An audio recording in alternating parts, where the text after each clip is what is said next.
see if this works.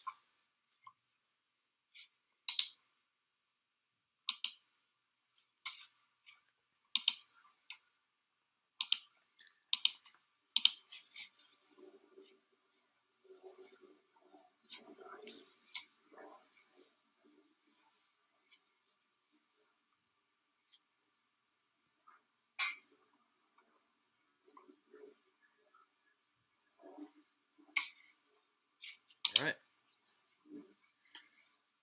And we're live. We are live. Love to hear it. We got an exciting 10-game slate tonight, Phil. 10 NBA games. There's been some crazy games recently, Phil. I've been looking forward to talking to you about some of the NBA action. Mm-hmm. Yeah, it's going to be a really, really fun night.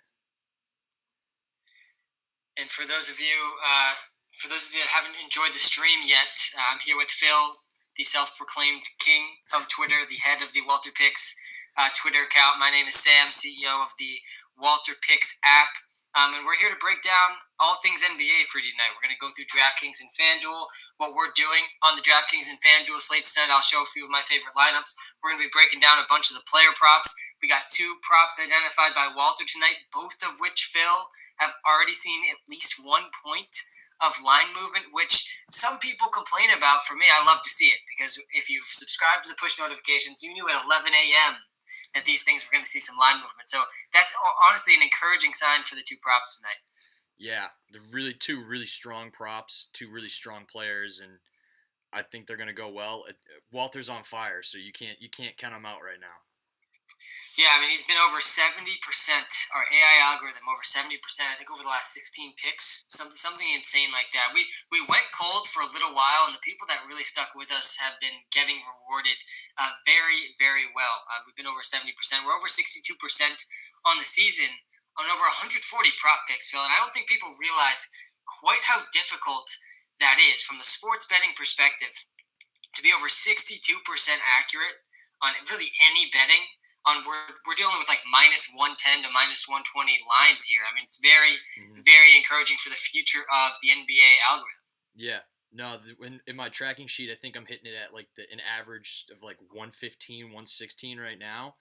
But just like you mentioned, the sheer volume of picks that we've put out and hit on, it's impressive, And a lot of people are saying like, oh, I'm losing money, I'm doing this. But just stick to your guns, man. Just stick with Walter, and we're going to talk later on about like best practices and stuff, and how to maximize our premium content, and how to keep you in the green. So stick around if you want to tune into that.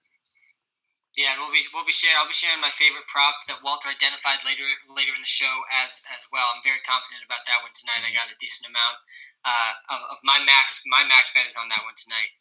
But yeah, I wanted to talk to you, Phil. There's been some crazy NBA games since we last talked. I feel like these blowout games in the NFL are getting not the NFL, the NBA are getting worse. Like, there's some of these games that are over in the second quarter, and it's honestly baffling, and it's really hard to predict which ones.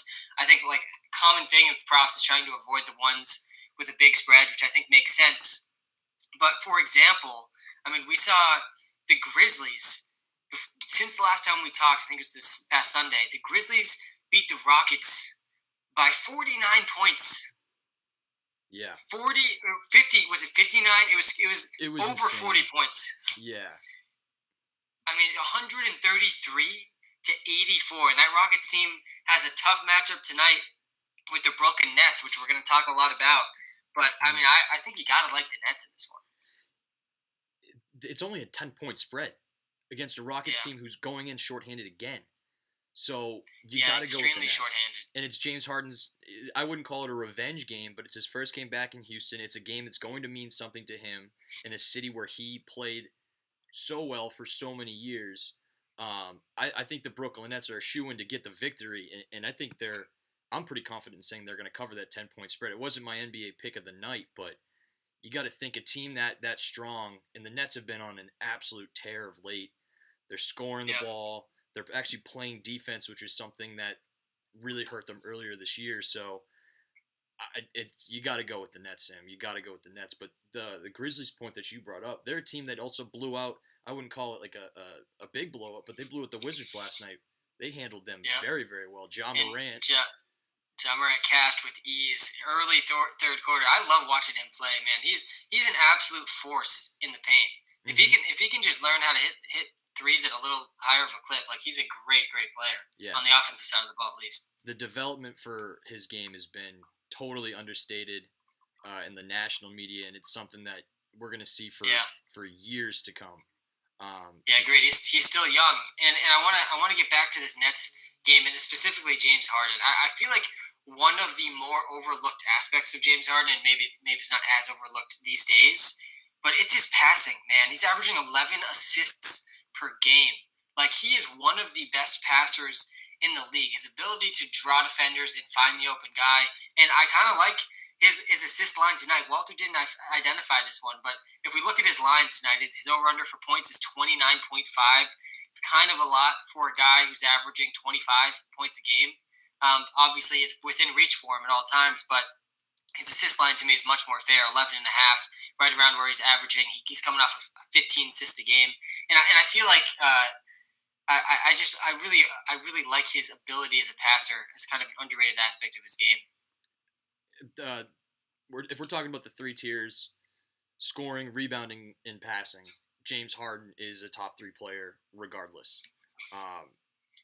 There's Luka Doncic, there's LeBron James, and then there's James Harden, and what he's doing for this Brooklyn Nets team is unbelievable. He really has taken that backseat role to KD and Kyrie, but with Kevin Durant being out with injury, you just see him elevating his game to a whole nother level that we didn't even see in Houston, He carried that Houston Rockets team, but it was on like a different plane than he's doing it in with Brooklyn. Obviously, he's got the better talent, but like he is dominating these games. I think he scored 67 points in fantasy the other day, which is unbelievable.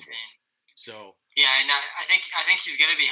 He's high priced on FanDuel and DraftKings tonight. He's still probably going to be pretty high owned, and for good reason. It's the combination of assists, rebounds, points, and the high probability of a triple double for James Harden that really, especially on DraftKings, makes him hard to keep out of your lineup, especially like with Kevin Durant out. Like, you just know he's scoring at least 20 points and he's getting at least 7 assists, and like he has some of the highest probability of a triple double of any player in the league. Yeah, and that high price shouldn't scare you away from putting him in your lineups. It really shouldn't. Yeah, so Phil, be worth it. Phil, we're gonna save this clip for a few months from now, but I want your answer right now. You're calling this months ahead of time.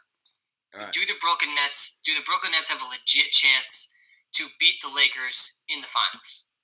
Yes, I think they do. I think the Brooklyn Nets can give them a run for their money, but they're gonna have to get past a really tough East first. But I think my official prediction for right now, March 2nd, 2021, the Brooklyn Nets will be in the NBA Finals with the Los Angeles Lakers, and I think they push it to at least 6 games if they don't end up winning the entire thing. Yeah, listen, I think the Brooklyn Nets they're gonna win it all, man. And I'm not one who bets against LeBron. Like, don't get me wrong, I'm not gonna be surprised at all if the Lakers win either. But to me, I'd be pretty surprised if it wasn't one of these two teams. It's a superstar league, and the 3 superstars that this team has is just unparalleled across the league. They have very little depth. They have very little defense, and those two things mean less in the playoffs, because when you're trying harder in the playoffs, all teams are going to improve on defense. Like, James Harden's walking around on defense in the regular season. He's not doing that in the playoffs. I would be pretty surprised if we don't see one of these teams win, especially if Kevin Durant is back and fully healthy. Yeah, I think that's the biggest key too. I think it is Kevin Durant, but the defense that you mentioned that's going to be a factor down the stretch. They're going to have to play Milwaukee. They're going to have to play like the Raptors or the Heat. They're going to have to mark these guys, these threats. And as of right now, you haven't really seen them do that at a consistent clip. But like, they're just gelling. They just got together. That's something we talked about last week. They've had a very, very minimal sample size with all 3 of them on the floor. And all 3 of them have been proven to like play decent defense, with the exception of maybe Kyrie Irving, who has been an offensive player his entire career. But James Harden, he was guarding Giannis and like shutting down Giannis for during a game last year. And Kevin Durant, like, his length can't go understate. There's so many factors that you haven't really seen yet because they haven't played, but they do have a legitimate chance to win it all. And I'm with you. I think they are in the conversation very much so, if not leading the conversation. So let's get back to the game tonight and talk a little bit about DraftKings Fanduel and the props we were like. And let's talk about this Nets Rockets game first. I think it is the most exciting game of the night just because of James Harden. Is there any guys here that you like in terms of DraftKings Fanduel pricing? A guy that you identified the other night, and he ended up having one of the games of his career, Nick Claxton. Yeah, I like him a lot, and I like him a lot because of the blowout watch that we suggested earlier. If yeah, the Brooklyn Nets are up 15, 20 points at halftime, an X amount in the third quarter, he's going to get a lot of minutes down the stretch, and the Rockets' interior is decimated. So I think he's going to get an opportunity to score, and he's a proven scorer now. He has that performance that he can kind of look back and rely on. So he's got the confidence, and the Nets have the confidence in him. So Nick Claxton's a guy that I think should be plugged into lineups. And then for the Rockets, I couldn't tell you who to play. There's a few guys on the back end of the bench. I think you had one in one of your lineups that I'll let yeah. you talk about. But other than that, I think Joe Harris is going to have a good game shooting the ball. The perimeter defense of the Rockets has really slacked. And then just stick to your guns. James Harden. James Harden, like I said, do not be afraid to pay up for him because he's going to have a very good game. Yeah, I agree, and I think was the player I had Justin Patton. Yep. Yeah, I mean, so Justin Patton has been, to me, I think he's one of my favorite, if not the favorite, value play on both sites tonight. Just because he's a starting center for the Rockets tonight. I think he's just coming off his first start of his season. If I'm remembering correctly, yeah, he played 31 minutes in his last game, 26 in the game before, and he's still priced I think below 4,000 on both sites. So I do like Justin Patton a lot on both sides. I think only my FanDuel lineup I sent you had him. He's only 3,800 on FanDuel. It's really tough to pass up that value. And it really helps you pay up at other spots. So Justin Patton's probably one of my favorites, and like he's a guy too that even if this game turns into a blowout, he's still probably playing at least 26 minutes because he's just kind of this guy that they're developing.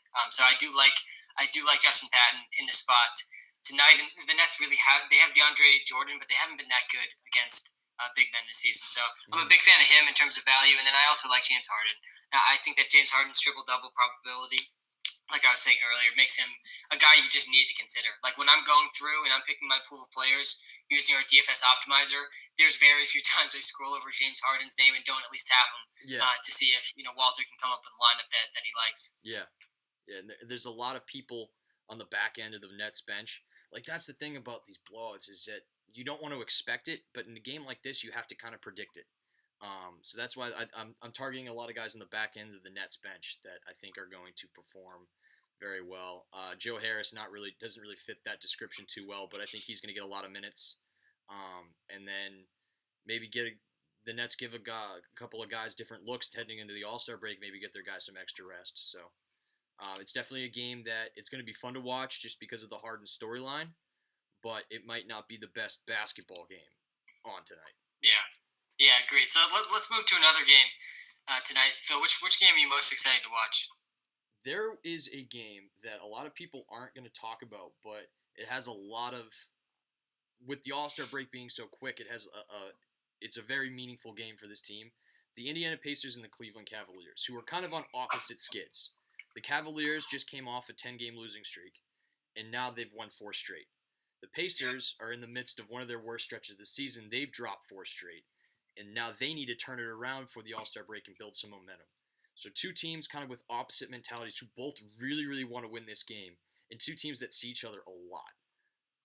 So these matchups, I think that both teams match up very well with each other, and I think it's going to be a very fun basketball game to watch. Now, in terms of DK and FanDuel, I kind of stayed away from it a little bit because I do think it's going to be a low-scoring game. I think it's going to be a gritty and tough it out sort of contest. But there is a guy that I like, who I think I have in one of my lineups, is Colin Sexton, who, on the top of young players like John Morant, is going to be a name in this league for a very long time, and he is becoming one of the most consistent scorers. I think he dropped 24 last game, and I think he's averaging upwards of 20, 23 points a game. So going up against Malcolm Brogdon is no easy task, but he's gone through tough defenders before, and he really has been that workhorse for that Cavaliers team, getting those 15, 20 shots a game. So I don't think Colin Sexton's a bad pick any night, especially tonight against the Pacers, where the Cavs really want to cap off this 4-game streak and walk into the All-Star break with their heads held high. Yeah, I agree. I mean, Colin Sexton is, to me, one of the most exciting young offensive players in the league. We've identified him several times. I think Walter's 2 for 2 or 3 for 3 picking Sexton's picks so far this year. I'm trying to keep track of our most profitable players. Right now, by far, it's A.J. Brown still, who we went 6 for 6 on, or maybe it was 7 for 7. I'm still waiting on my A.J. Brown jersey to arrive.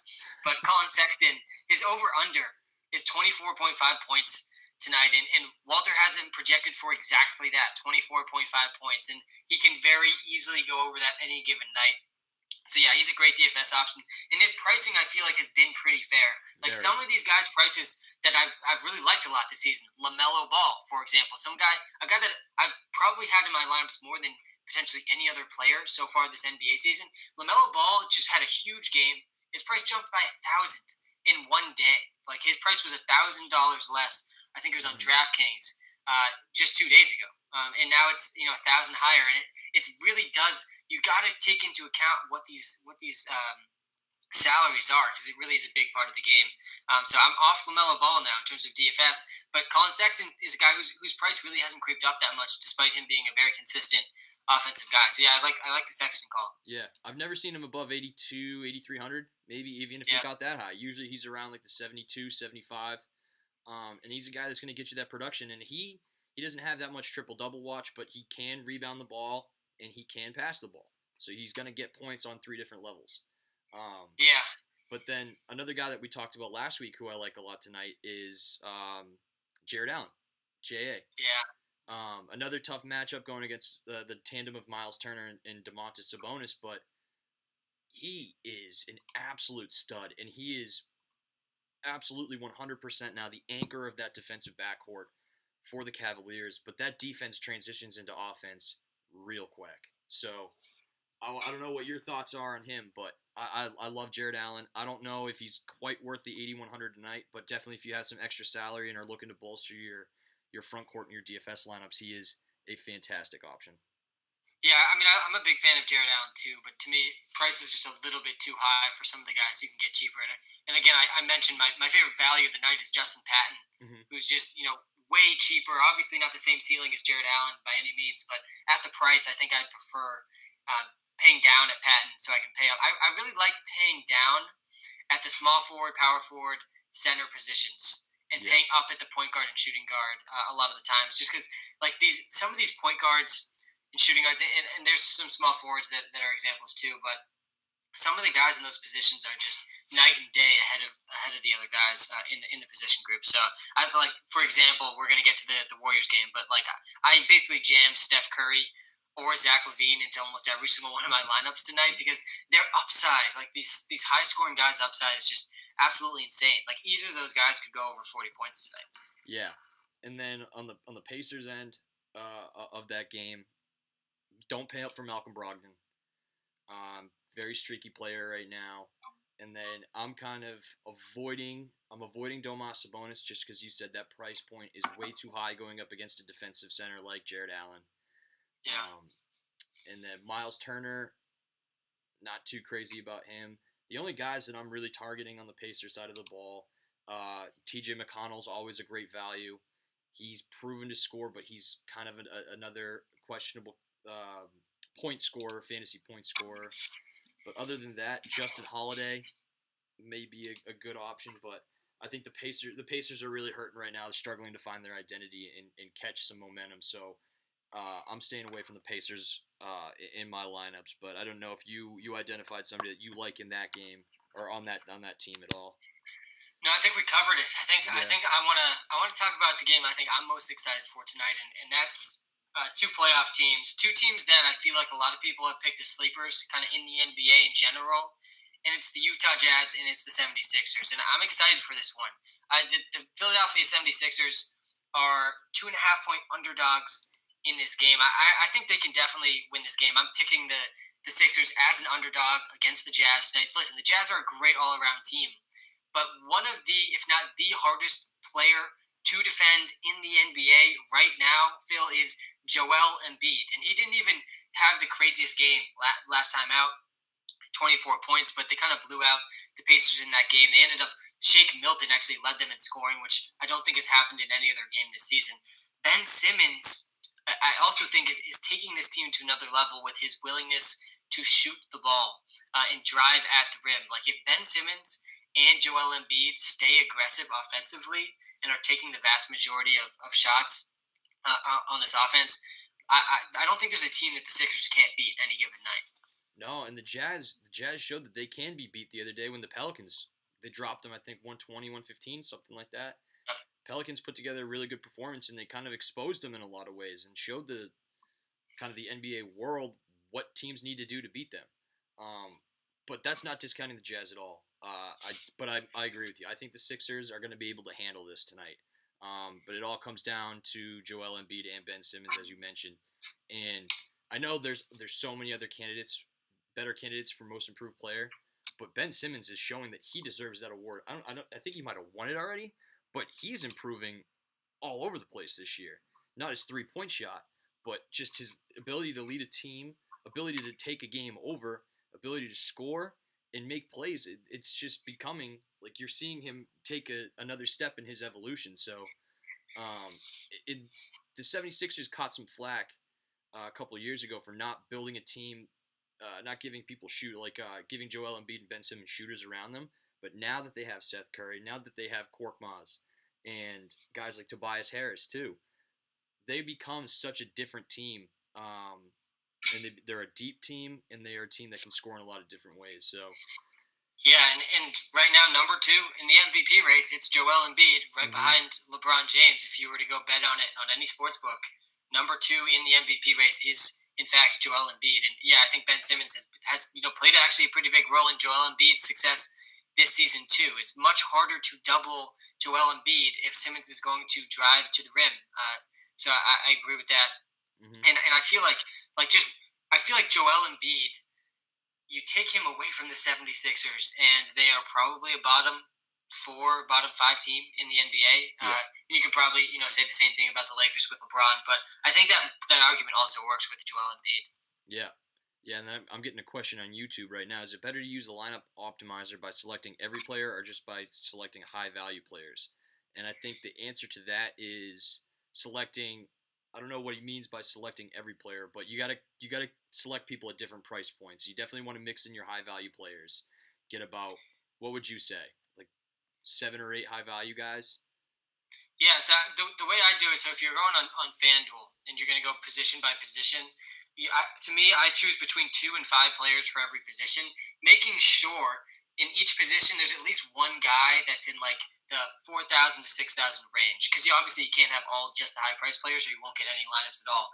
I don't really like choosing all players. It's actually kind of the reason behind how the process works in the app, and we're actually adding a feature. It should be out in the next 2 to 3 weeks where you can just hit a button and it will add all players for you, because this is actually something that's been requested by a lot of people, and we're always listening to our user feedback. But I think that the better approach is to go through position by position, choose your favorite players, compare the stats on the comparison screen, and I think choose between 2 and 5 players for each position, then optimize. And by kind of narrowing it down to just your favorite plays, just making sure, like you said, Phil, including some different price points, you're going to get some absolutely dominant lineups, and they're going to be lineups you believe in because it's from the pool of players that you believe in. Like choose essentially like 25 to 30 players that you really think are going to be good plays tonight, and then use our artificially intelligent algorithm to take the best possible lineups from those players. That's how I've been using it.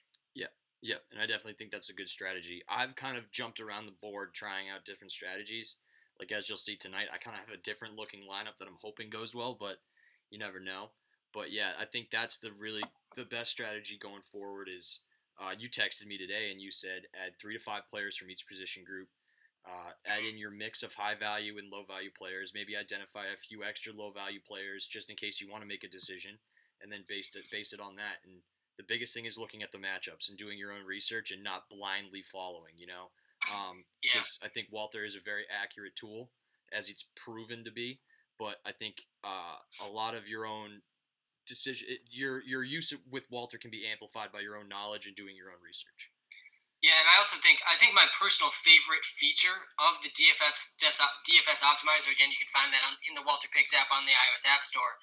And my favorite feature is the lock feature because I usually go in after like kind of doing my holistic research. Go in knowing, especially like usually just like with who Walter identified as the props, that usually is pretty correlated to the DFS pricing too.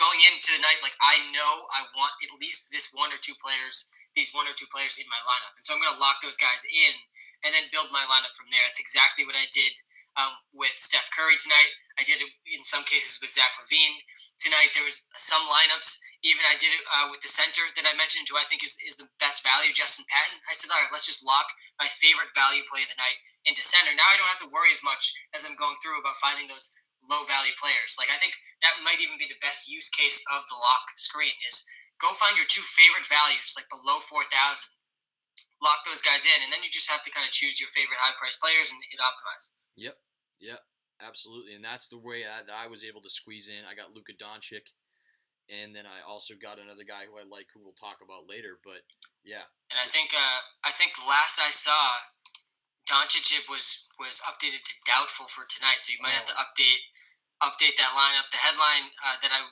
saw recently, his back based on a back injury, he's doubtful. So it might be Jalen Brunson day here as an obvious play. If Doncic does not go, Jalen Brunson becomes probably the best value of the night at his current price. So Jalen Brunson, if you're listening, is looking like a great value with this Doncic news. Yeah, that's good. I'm glad that I mentioned it now because now I'm gonna go change that up. But yeah, do you want to move on to that game? You want to talk about Mavs Thunder? Yeah, let's talk about that one. Obviously, Doncic being out has a huge impact. But the right now the Mavs are still 4.5 point favorites. I am gonna like my guy SGA here a lot. The Mavericks have not been very good defending point guards. His over under is 25.5, which is right around where we have him projected. And I think he's going to do very well in the assist column tonight as well. Porzingis becomes a guy that you got to consider playing. Like once Doncic is out, this really makes this game a lot more intriguing to me from a DFS perspective. I think that you have to consider. I think you have to consider like. I think you have to consider Jalen Brunson as the best value play of the night. I think Porzingis, Tim Hardaway, Trey Burke, and Josh Richardson also get a bump in value too from this news. So all those guys are probably going to have increased ownerships and are worthwhile. I also like SGA. I feel like every time we talk, I'm saying we should be playing SGA. Yeah. I was looking at prop picks earlier, and SGA's line. So you mentioned two guys, SGA and Kristaps. SGA was around minus 135, which is kind of like the max for prop picks. And then Kristaps Porzingis, I think, was also at 24.5, and his line was at like plus 100 and plus 105 in some places. But now with Luka being out, so I'm interested to see what the Mavs do with Kristaps because he has been out for so long. So they might put him on a minutes restriction. But a guy that we haven't mentioned yet, who I am becoming a very big fan of, is Darius Bazley, a guy, a do-it-all guy for the Thunder, and who's kind of been a really good wingman for Al Horford because of his injury history or his just fatigue because he's getting so, I don't want to say old because he's still young, but he's just been a really good guy to pair with Al Horford. He can go up and he can grab boards. He's proven that he can score, and a guy that can help out SGA in the pick and roll game. So Darius Bazley's a guy, I think he's coming in around 5,600, maybe it's 6,000 on DraftKings. But I think he's a good guy that you can slip in there to maybe get some other high price players in your lineup, and a guy that I love his matchup tonight against the Mavericks, who don't really rebound the ball that well, but especially with Kristaps playing, because he doesn't rebound the ball at all. He hangs out on the wing half the time. So Darius Bazley's a really good guy.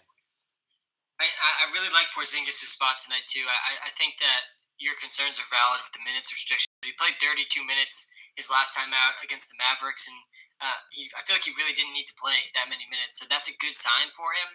And that it's not a back-to-back or the beginning of a back-to-back. They actually have, this is the last game before the break. They got 7 days off after this. So I think Porzingis is going to play at least 30 minutes. And I like all of his props, I think, for that reason. 24.5, you're seeing plus 100 odds for him.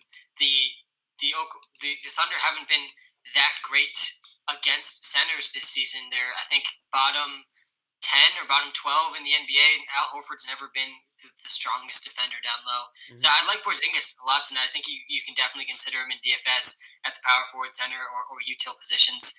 And I like his prop too, over 24.5 points at plus 100 odds. He's coming off a 17-point game, but he played 32 minutes. He shot just 33% from deep. And no Doncic. Like, this offense could flow through him a lot tonight. Yeah. Without Doncic, it changes the whole game plan for the Mavericks. Everybody's the chat's asking about Jalen Brunson, and I think he is a must start. I think he is a must start for his value, and I would lock that in soon before Doncic is officially ruled out. But quickly on Jalen Brunson, he took 13 shots last game, but that was with Doncic. He had a career high 24 points, played 29 minutes against the Magic, and don't get me wrong, the Magic are very bad against point guards, but Jalen Brunson, I think, is pretty much an auto lock value play. His ownership is probably going to be above 75%, and this happens a lot on the NBA DFS sites, much more than in the NFL, but it's almost always for good reason, and it's very, very risky in the NBA to fade the chalk, and I agree with this one. The chalk is Jalen Brunson, and you got to be playing Jalen Brunson tonight. Mm-hmm. Yeah, and then the Mavs now that with Luka being out, that opens up 30, 35 points to be scored. So look at a guy like Josh Richardson. Josh Richardson, who came over from the Sixers after scoring there, and he could be a really good wingman for Jalen Brunson tonight and potentially drop 15, 20. I think he's averaging around 10, right?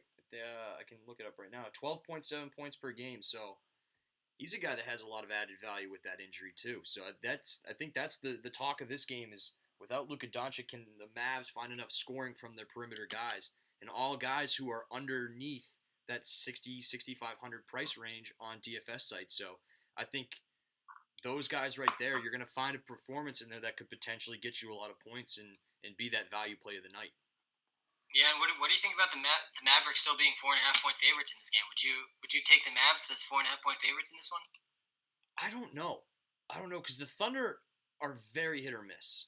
You know, they're still looking to find that stride, but they're back and they're healthy. They have their lockdown defender in Lou Dort, and they have a proven scorer in SGA, and they have that help down low with Bazley and Horford. So I think I'm going with the Thunder tonight. I think they pull it out. Maybe not get the win, but I think the Thunder definitely have a decent shot in this game now. And SGA is a very good defender as is, so Doncic would have had a hard time scoring against SGA, who's been a pest defensively. Yeah. Yeah, no, I think I agree, but I am excited to watch. I'm hoping to watch, Porzingis be kind of the centerpiece. I love Porzingis is one of my favorite offensive players to watch, just because he's so unique and being a 7-foot tall guy that can just drain from deep. So I'm hoping to continue to see him kind of return to that form he was once in. Yeah, no, and the trade rumors around Porzingis definitely don't help his production. I don't think they will end up trading him. I think they're more just testing the waters and try to light a fire. So maybe that produces some strong performances here. I don't think there's a player I would rather the Celtics trade for than Porzingis. He would be so good in green. That would be unbelievable. It's just too good to be true, though, Phil. We know we're going to end up trading for an Al Horford type. Yeah. If they trade for anybody, Danny Ainge. Danny Ainge never follows through in his promises of making a splash in the trade market. Yeah, I mean, it seems like every year for Celtics fans, there's this talk. They have the pieces to trade, and then it just doesn't end up happening. Quick little debate here. Do you think they should trade Jaylen Brown or Jason Tatum? No, I don't think those two should go. I think Jaylen Brown, Jason Tatum, and Marcus Smart should be off limits. I think those three guys should be off limits. And then from there, I'm okay with trading anyone, including draft picks. Like, I'm also very much on the side of really in most sports, trading picks for known commodities is a pretty smart thing to be doing. So I would be okay with trading future firsts and Kemba Walker, future first, and a big portion of our supporting cast from the bench for a big upgrade. Yeah, and the one problem with NBA trades nowadays is that draft picks don't mean as much as they do in like the NFL. Like last year, the big trade was Minka Fitzpatrick for a first-round pick, which was a very good trade. But you're not going to see that same thing in the NBA unless you have like a top 3 pick. Right. Yeah. Yeah, definitely. Let's talk about. I think the game I'm secondly most excited for because I think it's going to be a very fun game between two of the best point guards in the league, arguably the two best point guards in the league, and that's the Warriors versus the Blazers. We got Damian Lillard versus Steph Curry in a game that has the second highest over under of the night. Steph Curry is probably my favorite play of the night. He's been in somewhat of a drought, but he really has not had, Phil, a bad 3 game stretch this season. I think there was one 3 game stretch where he was under 30 points. But if you go out to like a 4 game stretch, it's almost not a single one this entire season where Curry was held under 30 points. And I think he's going to bounce back tonight. I mean, he shot, I think, maybe only 1 3. He made like 1 for 11 or something like that in his last game, if I'm remembering correctly. Yeah. That's not going to happen 2 nights in a row, especially against the Blazers team. Like, as good as Damian Lillard is on offense, the Blazers have been one of the worst teams in the league against point guards. And I think Curry's in a smash spot tonight. I won't be surprised at all if he goes over 40 points. It ends up being one of the best DraftKings and FanDuel's plays of the night. So I'm paying up for him. He's really expensive on FanDuel and DraftKings, but he was one of the guys that I was locking into my line. Yeah, and he's a guy that both these guys are guys that don't shy away from the battle. Steph Curry versus Damian Lillard is going to be fun to watch. It's going to be a great game, and I wouldn't be surprised if they combine for 60, 65 points. Those are just the type of players that they are. But yeah, like you said, we've kind of picked on the Blazers' backcourt defense, and for good reason. They've been terrible. Yeah. They've been really struggling back there. They need CJ McCollum back, and I think they are going to get him back after the All-Star break. But yeah, the Warriors, they're in a drought. Both teams looking to get to their 20th win, get that milestone before the All-Star break. So this is a meaningful game for both teams, and a game that both these teams very much want. So pay up for Steph Curry. Pay up for Damian Lillard if you want to. Don't be afraid to add that value. And then on the back end, like Andrew Wiggins. Guys like Andrew Wiggins, guys like I wouldn't play Draymond Green just because he doesn't score ever. But Gary Trent Jr. too. Like you're going to see a lot of people step up and score in this game. Yeah, and I think that I like the Steph Curry prop like this morning when we post. So we'll cut to the chase here. Steph Curry is one of the props identified by Walter tonight. It was over, I think, 30.5 when we first identified it, which was around 10 a.m. this morning when we send out the push notification to all the premium subscribers in the WalterPicks app. If you haven't subscribed yet, start your 3-day free trial today. But Steph Curry's prop was 30.5. And then after we identified the prop, Kelly Oubre was ruled out. And he's their third highest scorer this season. He's averaging almost 16 points a game. He's taking a little over 5 threes a game. And the line has only moved 1 point since then. So it's 31.5 now. I still like it at 31.5. I mean, even if Steph Curry gets 2 of those 3-pointers, he's shooting 40% from deep. Like the expected points there is over 1 point. I think that Oubre being out helps Curry more than just 1 point that the line moves. So I still like Curry a lot, arguably even more at 31.5 with knowing Oubre's out. So I really like Curry tonight. He's averaging 29.5 points per game. And he's been under that 3 straight games. It's not going to happen for a 4th straight game. No, and it's not going to happen because they're going to have to score to keep up with the Blazers, right? And I don't see this being a blowout. I really don't. I think that both teams are going to be competitive, and I also don't see it being like a fierce defensive battle. I think the one way this game can go is like maybe they struggle shooting the ball and it's like 110, 105, but I think it's going to be up in like the 120s, and I think it's going to be a shooting battle. So definitely don't be afraid to pay up. That's the best piece of advice I think we've come up with tonight is don't shy away from this game. Yeah, and I also think like I'm seeing that the Warriors are 1.5 point favorites in this game. I think that seems reasonable to me. I think I would side with the Warriors here, though. As good as Damian Lillard has been, and by the way, the Warriors haven't been great at defending guards either. Steph Curry is not the greatest defender. Damian Lillard should have no problem scoring tonight. I think his over-under is above what Curry's is. I think Lillard's over-under tonight is 33.5, which is absolutely insane. It's one of the highest in the entire league. But I like the Warriors in this spot, even without Kelly Oubre, just because I think Curry's going to have a 40-point night. Yeah. Yep. I couldn't agree more, and I don't think that the Charlotte Blazers can really match that production either. They're not going in at their healthiest. They still need Yusuf Nurkic to get back healthy. They still need CJ McCollum to get back and get healthy. But then other guys like Harry Giles and Zach Collins, they're really hurting on the front end of the court. So Guys like Enes Kanter have a lot of value tonight, DFS wise.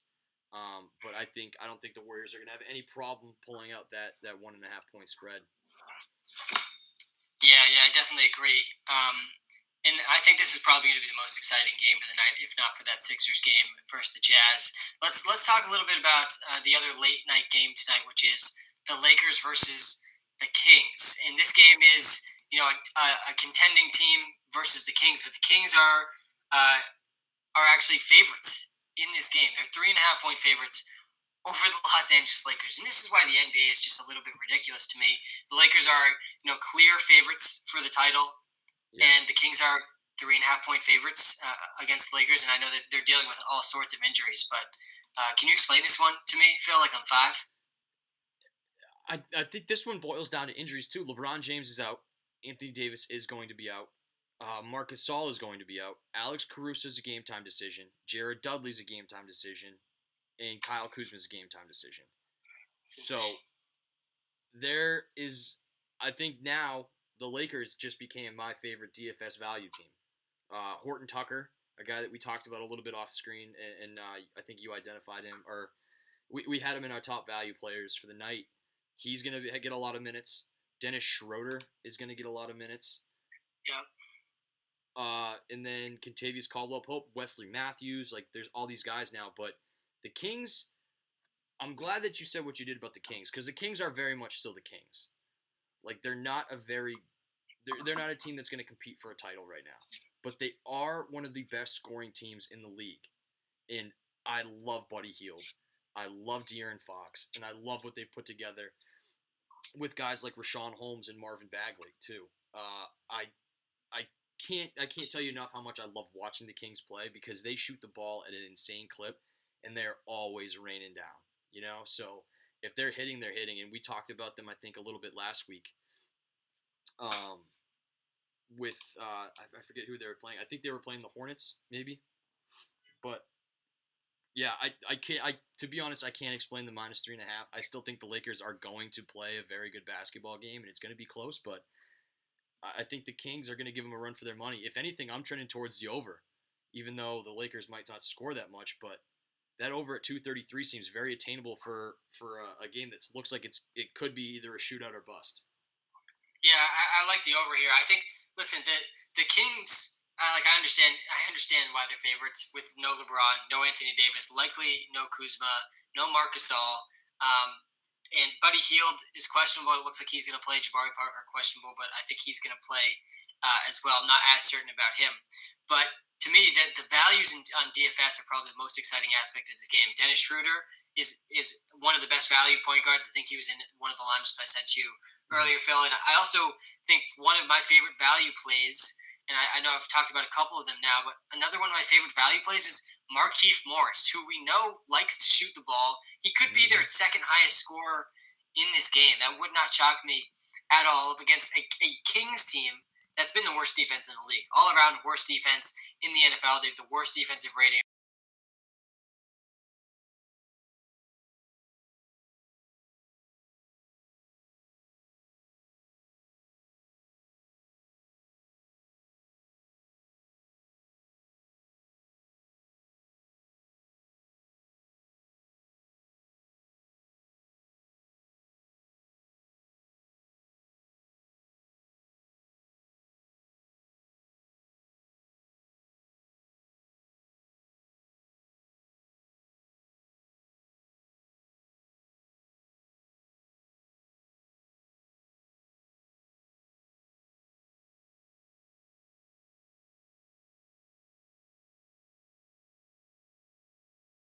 Comes out because they post they post the salaries early the day before, actually. So sometimes they're not quite sure.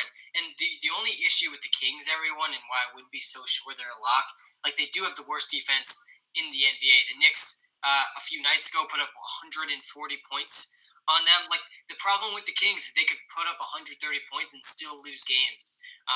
127 they led up to the Nets the game before that. 128 to the Bucks. No team is scoring under 120 points against them. And even though the Lakers are basically a bunch of backups tonight, I don't know if that's necessarily going to change. They still have a lot of really good players in that backcourt and a lot of players that want to go out and play. Guys that have kind of taken a backseat to LeBron, like Wesley Matthews carried a lot of weight in the previous teams he played for. I think he came over from the Bucks, if I'm not mistaken. Maybe the Mavericks, but Contavious Caldwell Pope loves to shoot the ball, and he's probably one of the best 3-point shooters that they have on that team. I'm really, Yeah. I'm kind of mad that Kyle Kuzma isn't playing tonight because I think this would be a really good game for him to show what he's got, and for him to and Dennis Schroeder to ball out. But yeah, this is another interesting game, and I think it's going to be high scoring. So don't be afraid to bet the over. And like we said, there's going to be a lot of value on that Lakers bench. So it's all about finding the right players. Let's move. Let's move to another game, Phil. The Charlotte Hornets versus the Minnesota Timberwolves. LaMelo Ball is on a tear, man. He's coming off one of his best games of his young career. His over-under now is 20.5. His price on DraftKings has jumped 1,000 in a day. I mean, the tear he's on, he's basically already won Rookie of the Year, and I think deservedly so. Yeah. But who are you liking in this game outside of LaMelo Ball, who to me, I'm not willing to pay up for him at this point? The Charlotte Hornets against the Minnesota Timberwolves. The Hornets are 2.5-point favorites in this game, but there's a pretty intriguing over under. What are you thinking?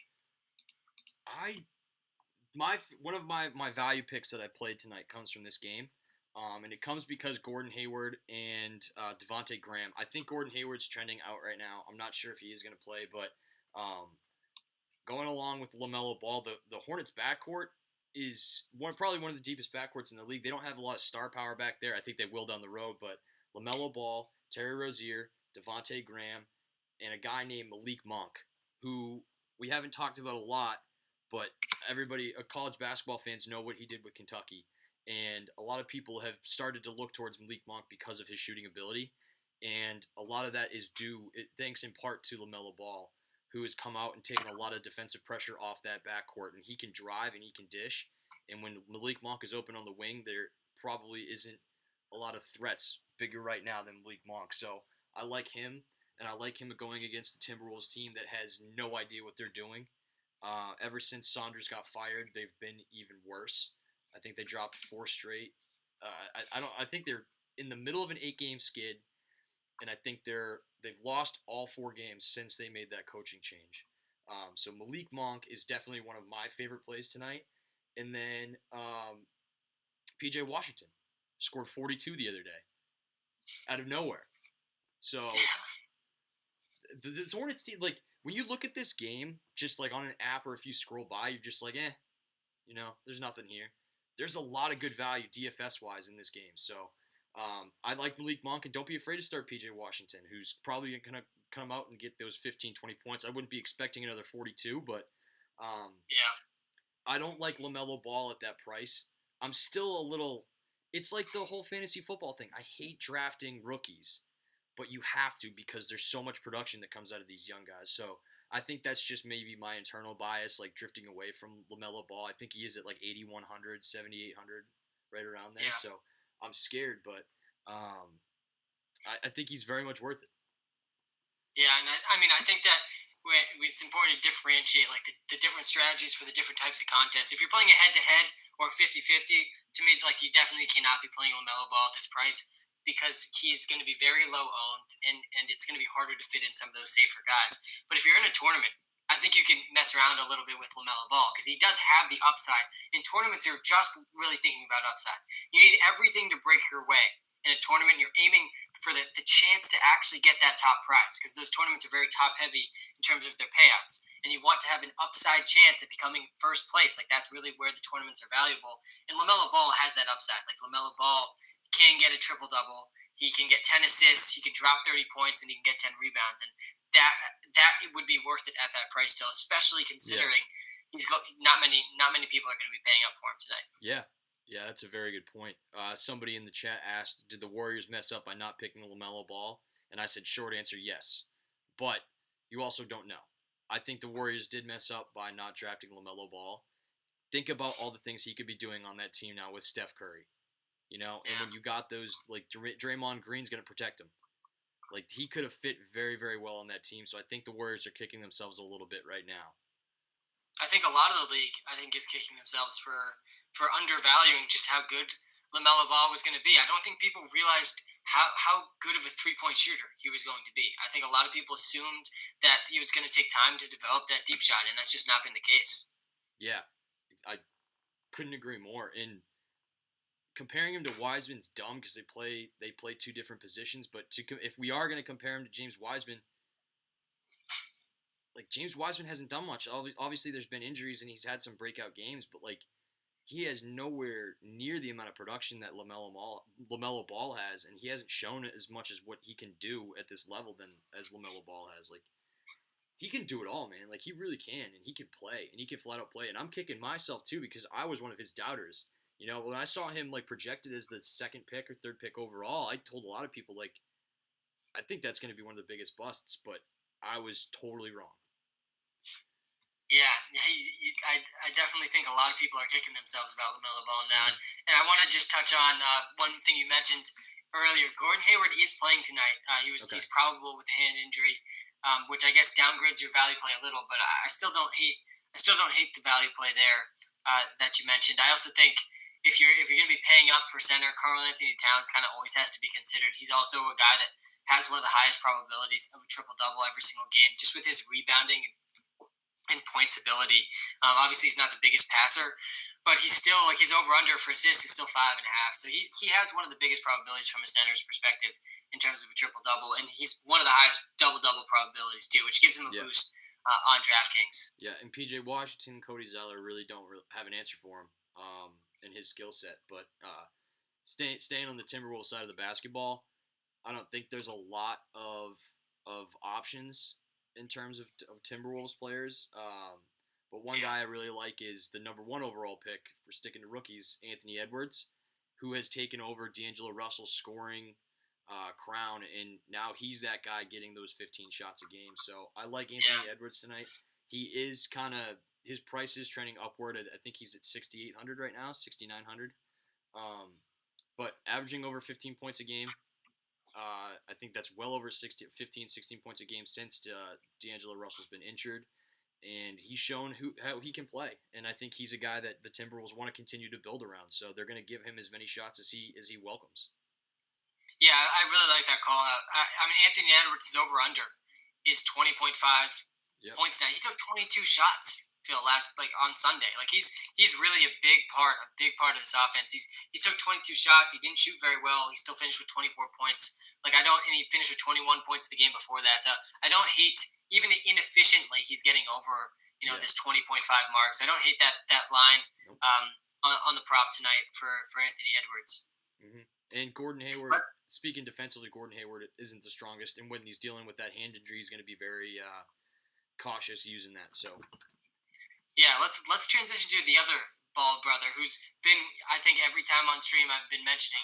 Lonzo Ball, LaMelo Ball is getting a lot of the attention, but Lonzo Ball has also really picked up his game recently. He's also been battling through some sort of injury as well, but he's been scoring at a much higher clip. Walter's been loving it too. He's at 75% accuracy identifying Lonzo Ball's props. He did not identify it tonight, but I still like his prop at over 15.5 points tonight against a Chicago team, Zach LaVine, who I'm in love with tonight. He's my second favorite player outside of Steph Curry tonight, but he's also not the greatest defender. And I really do like Lonzo Ball's points and assist lines tonight. This is going to be, to me, the Pelicans are one of the most fun teams to watch because I mean Zion is just an absolutely different type of player that's in the NBA. There's has there ever been a player this explosive that plays the type of way that Zion plays? So I really enjoy watching him. He's a guy that every time I scroll past him on the optimizer, I'm adding him to my pool of players as well. So I'm okay paying up for Zion in this game. I'm okay paying up for Lonzo Ball. He's to me at a very fair price. And Zach LaVine is also a guy I'm very much willing to smash into my lineups tonight. Yeah. No, the Pelicans are becoming like the reliant fantasy players because they're scoring so many points. I think I saw a stat on Twitter the other day that their over prop has hit like 19 times out of the past 20.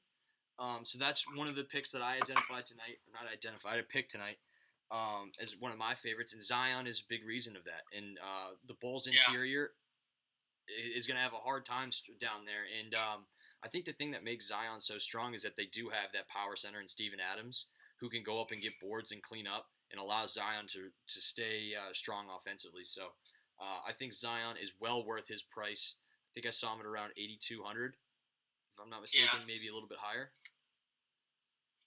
Um, Yeah, I agree. His price is very reasonable. I also think I think this was my pick, my spread pick of the week this week, Phil. And I'm 1-1 now. My spread cashed last time.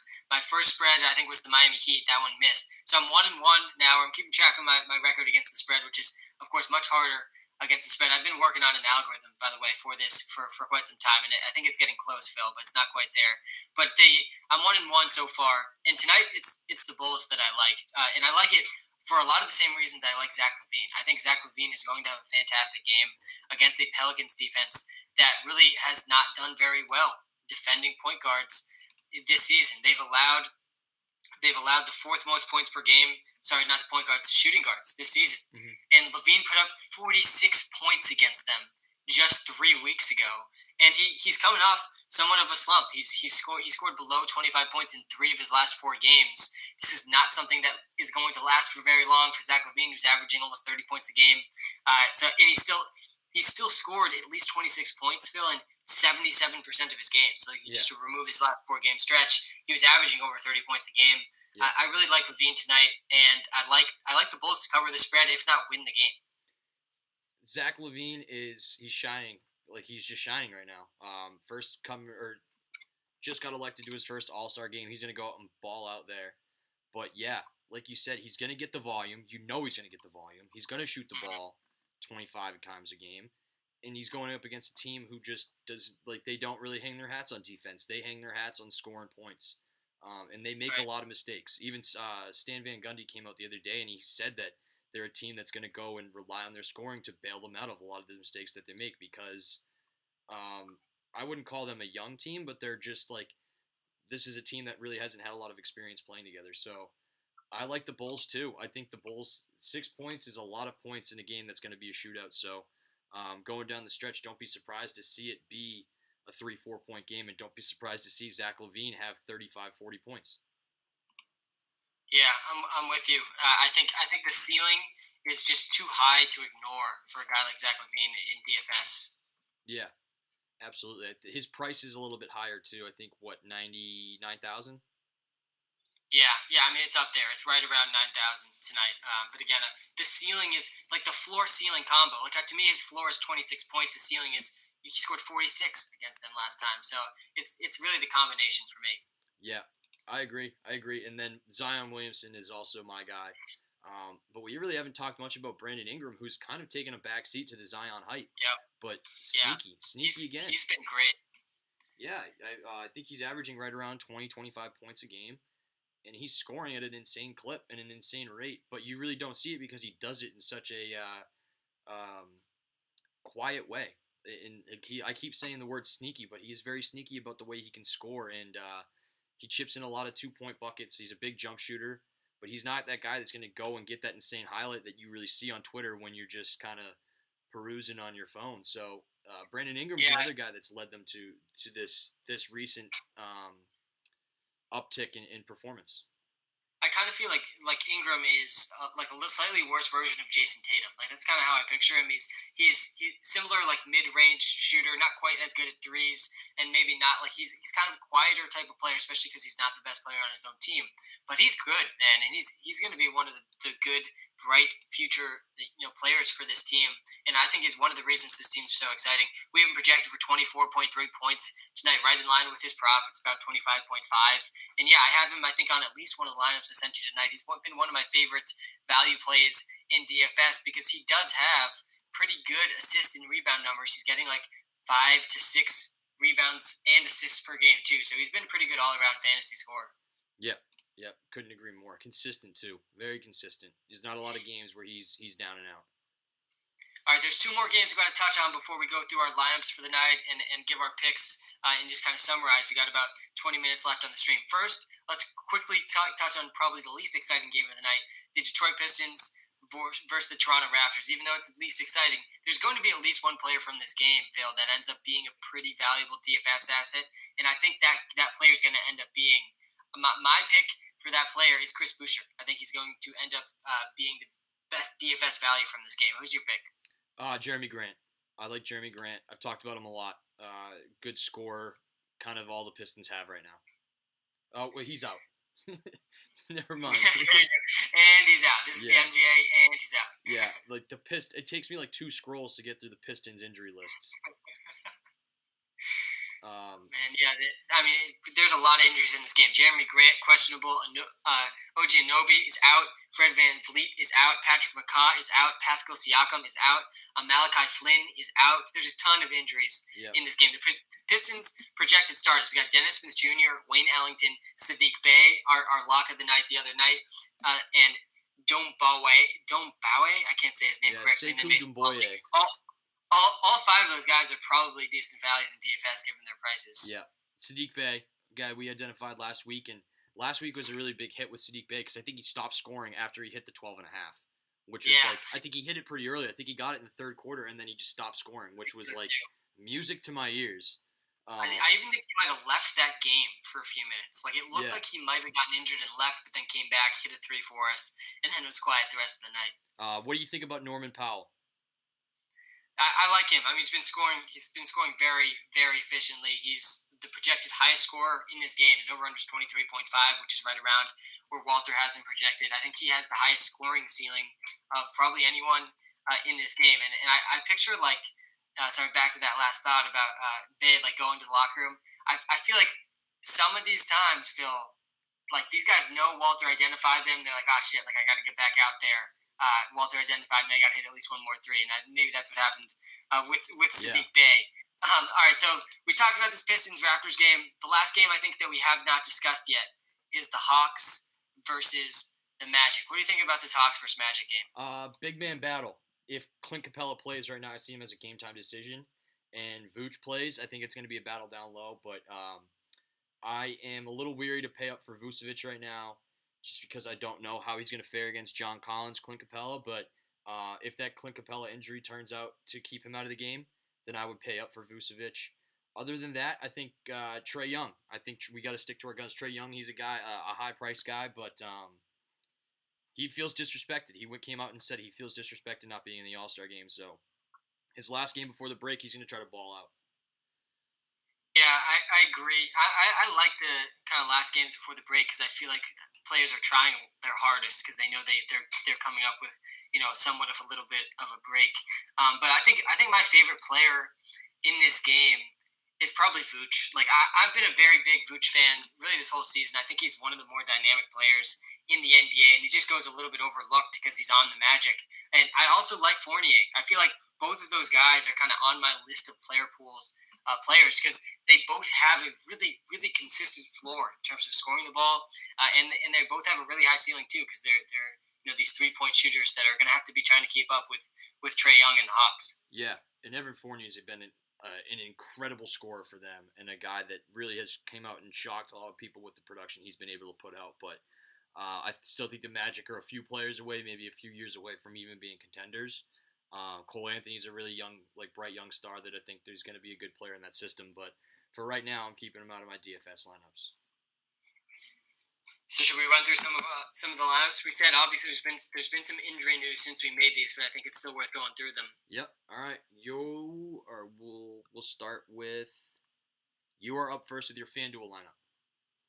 Yeah, and I think before we run through this, the one guy that I've already set into my lineup since I made this one, it's Jalen Brunson, who I think is the best value play of the night with Doncic out. I also really like Porzingis more than I did when I first made these lineups. So if you're going to tinker with this lineup, I'd recommend Jalen Brunson and or Luka Doncic with or Porzingis with the Luka Doncic news. But you said the FanDuel lineup?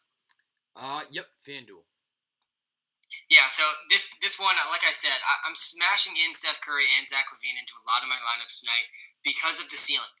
Both of these guys could score over 40 points. We already explained why Schroeder's a great value play. I think his ownership is going to end up being over 70% with no LeBron and basically all the other starters out for the Lakers. He's going to lead them in points against the worst defense in the NBA. So these first three guys are the core of this lineup, and I think from there you can tinker with things. But these first three guys, I'm very, very confident in tonight. I mean, a Schroeder of 5,500 is just too good of a value to pass up. I like Buddy Hield. I like stacking him against Schroeder. I think this game could end up hitting the over, like we discussed. So I like Buddy Hield in that game too.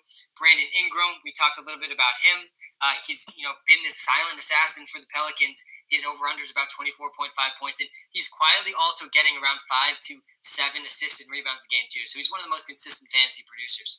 Then we go to this Rockets versus Nets game. Joe Harris has been kind of a streaky scorer, but I like his ceiling in terms of points against the Rockets tonight if they can keep it close. But Joe Harris is also one of those guys that they're not too worried about, giving him 30 minutes even in a blowout game. Mm-hmm. Well, I talked Chris Boucher is my favorite play in terms of the Raptors. Justin Patton, who's going to be getting, I think, his second start of his career tonight. He's coming off back-to-back games over 26 minutes. He's priced at only 3,800. He's the best value play on all of DFS tonight, if not Jalen Brunson. And then Marvin Bagley is just the power forward. I feel like I made this entire lineup, and then Marvin Bagley was the last one that fit in. And he's probably the guy that I'm least confident in this lineup. So if you tinker with it, I think switching him out first is good. But he's just kind of a consistent producer. I can see him getting 7 rebounds, 10 points, and a few assists tonight. So I don't hate him tonight as well. So here's my FanDuel lineup, 344 points. I think it's going to be a high-scoring slate. I think you're going to need at least 320 points to cash tonight. So 344 is giving us a pretty good ceiling. Mm-hmm. And then moving on to my FanDuel, it's changed a lot since we started, but Malik Monk, a guy that I really like, and we talked about his scoring ability. With Gordon Hayward being in, maybe hurts that a little bit, but I still think he's going to be a really good producer tonight for the Hornets. I had identified Luka Doncic, throw Jalen Brunson in for Luka Doncic, and upgrade at another position. Like I have Nick Claxton starting in my center spot at 3,300 because I loved his value, but pull him out, put somebody else in. You can pay up for Vucevic. You can pay up for Sabonis. Like you can afford a lot of guys at that position. I also like Marvin Bagley, and I also like Buddy Hield. Kevin Huerter is a guy that I've talked at length about with Sam on these Wednesday nights. I love his scoring ability next to Trae Young, and he's been a proven scorer. He goes up and down, but when he's on, and he can score those 25, 30 points that you need for him to win the game. And against the Magic, who are a very lackluster defensive team and lack that star player to slow Trae Young down, I think there's going to be a lot of openings for Trae Young to make some plays and get Huerter some points. Joe Harris is another guy that Sam talked about, and Dennis Schroeder is another guy that Sam talked about that both have high ceilings for tonight due to injuries and matchups. Sam, take it away with your DK lineup now. Let me get it up for you. Yeah, and there's definitely some changes that I was just thinking of here, but that I made on DraftKings already. LeBron James was ruled out after I made this lineup for rest tonight, which to me makes this lineup, I think I can finally turn this lineup into kind of what I wanted it to be. Markieff Morris is I think you need either Markieff Morris or Dennis Schroeder, if not both, in your lineups. Like both these guys are great values. I think you can add in Jalen Brunson to this lineup, take out Bogdanovich. I wasn't very confident in that play, but since I was playing LeBron here, I had to really pay down in some spots. I would take out Bogdanovich, put in Jalen Brunson, take out LeBron. Let's get Steph Curry in there, and now I'm really rocking with this lineup, Phil. I think that's a Zach LaVine, Lonzo Ball, Steph Curry, Markieff Morris. I like Claxton still as a value play. Jalen Brunson, John Collins, and DeAndre Jordan. I get behind that squad very strongly, especially in a 50-50. Yeah. No, I like Bogdanovich a lot too tonight just because he is coming back and they want to get him some minutes before the break. But I think he is going to be on a minutes restriction. So that's going to be tough to see him perform at a high clip. But I think Bogdanovich is going to be an okay play. But I do like Jalen Brunson over him. If you take LeBron James out, put Brunson in, pay up for another guy, get another guy in there around 7,000, 8,000. But DeAndre Jordan's going to be good. If the Rockets do come out and put on a show early and make it a close game, DeAndre Jordan's going to get a lot of touches because their interior is so soft right now with all the injuries. But moving into my DK lineup, I got a couple of the same picks. I'll go through really quick. I had Luka again. Like we said, Jalen Brunson, put him in.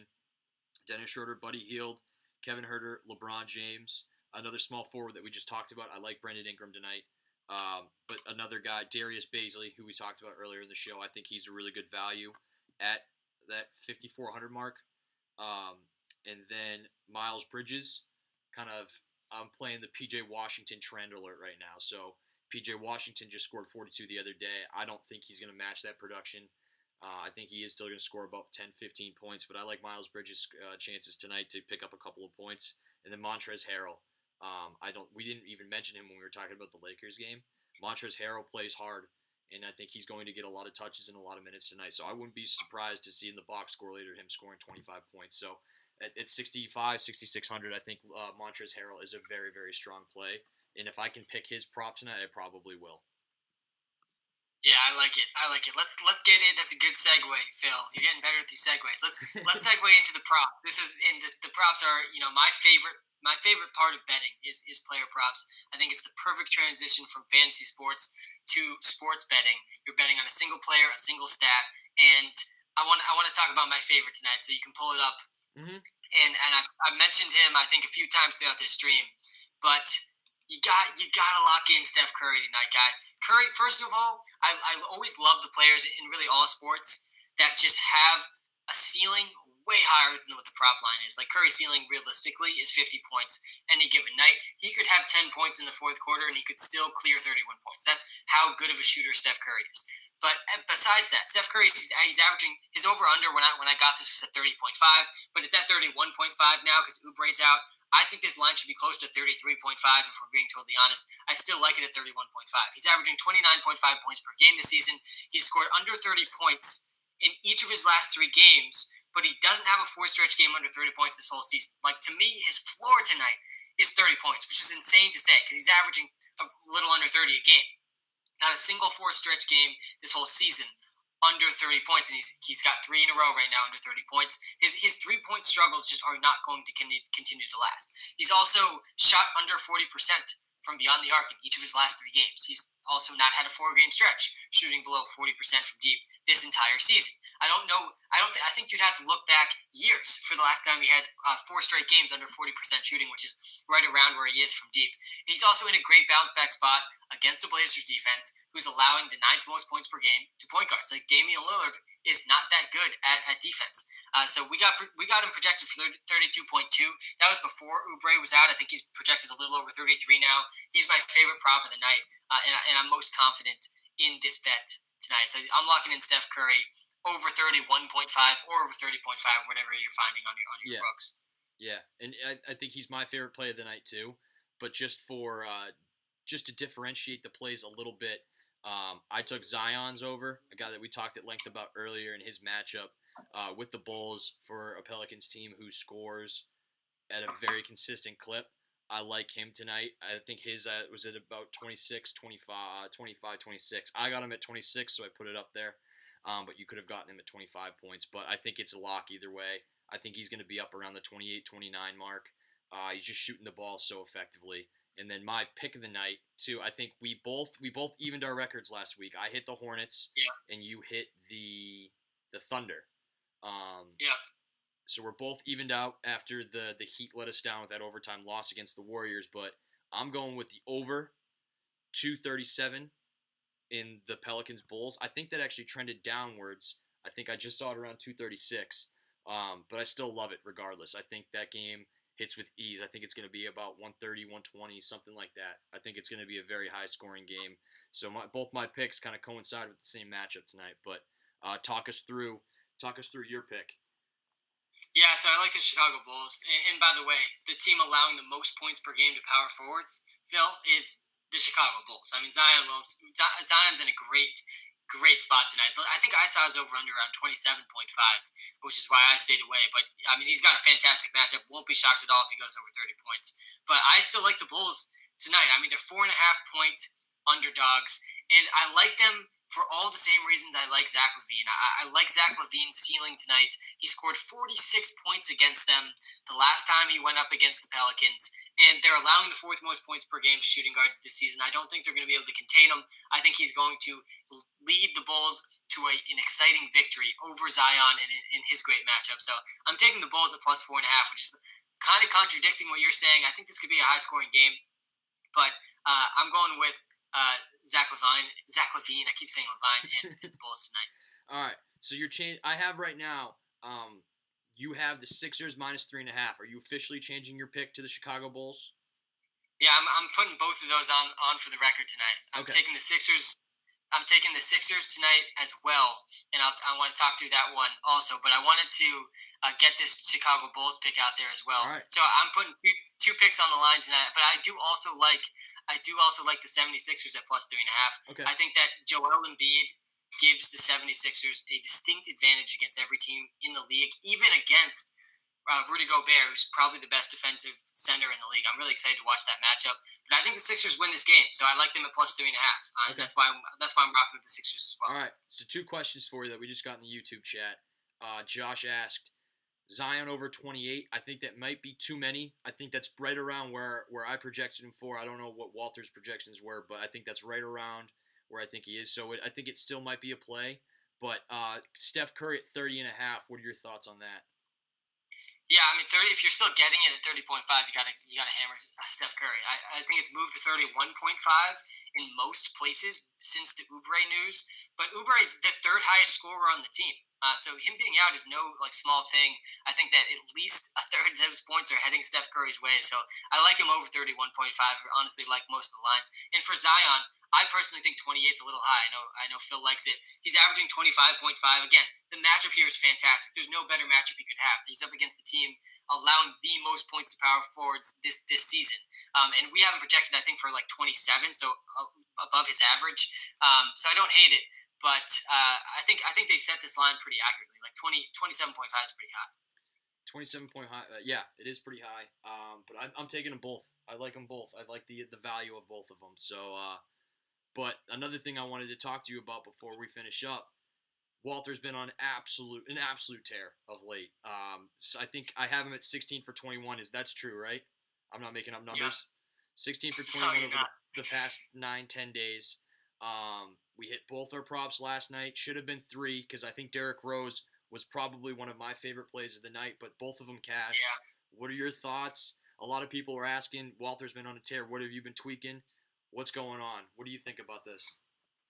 Yeah, I mean, you really got to enjoy the streaks because the flip side, we've endured the flip side of this as well, and we did not lose faith, Phil. We could have lost faith. There was a stretch where Walter, I think there was the worst stretch. He was at about 40%, which really isn't that bad for a worst stretch.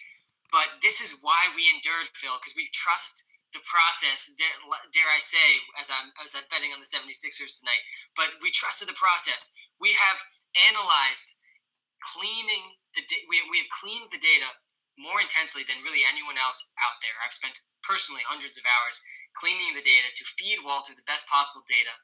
Then we are running it through an artificially intelligent algorithm that has been back tested to have about 60% accuracy. And we've had 62% accuracy this season. And in over the last 21 picks, it's at 76%. While Vegas is learning over time and adjusting these lines, Walter's also learning, and so there's reason to believe that there's reason to have this confidence that Walter can even get better over time as he continues to learn more too. So time is almost on our side as well. So I'm excited, Phil. I'm excited to have this run, and I think I've doubled my bankroll in the last 2 weeks. Yeah. Which is also really important. When you get on these runs, are you really maximizing your winnings? Yeah. It's a lot like poker. You can win a hand, great, but did you win as much as you could win? That's also important. So I'm enjoying the run, and I'm making sure that when this run ends, I'm a very good spot to be able to handle the inevitable bad run that will come eventually. Yeah, and even those bad runs that are I don't even think they're on the rise yet, but even during the bad runs, Walter's never slipped below that 60% accuracy. There might be weeks where he's floating around 52, 53%, but we've never gone below that mark where you are losing significant amounts of money. If you are riding your pick, staying with our picks, you are going to always be at that level or making money. That's what I don't get when people are complaining. The crazy thing too, I forget his name, but I read an article this week about one of the best sports bettors ever, historically speaking, in Vegas, and his win rate, Phil, was 57%. It puts into perspective what you need your percentage accuracy to be to really be profitable. The cutoff is 52.5%. You are making money if you're above that cutoff and you're at like a -110 to -120 lines, which is mostly what we're dealing with here. So yeah, I'm very proud of what we built. I'm excited about it, and I think that the true believers are starting to catch on, and it's starting to spread. Yeah, absolutely. And then, just as always, we always say it: don't parlay these picks. If you want to, do it as a small unit price, because if you do parlay every single night, you are going to hit. We've had a lot of success of late with the parlays because we have gone like 2 for 2 or 3 for 3. But like most of the time, I don't even want to say most of the time, but sometimes when we miss, like that's just another unit that you're losing and another increment that you're losing, and it's adding to that loss. So if you want to stay in the profit, if you are going to parlay, keep it at a very short increment. Um, but yeah, I think that's the one of the biggest keys to staying profitable while using Walter. Yeah, and I think it goes back to like I think parlays are fun. So is your goal to win money or have fun? If your goal is to have fun, then go ahead parlay all you want because that is a super fun thing to do. Yeah, But just keep in mind kind of what your goal is. I think it would be my yeah, advice.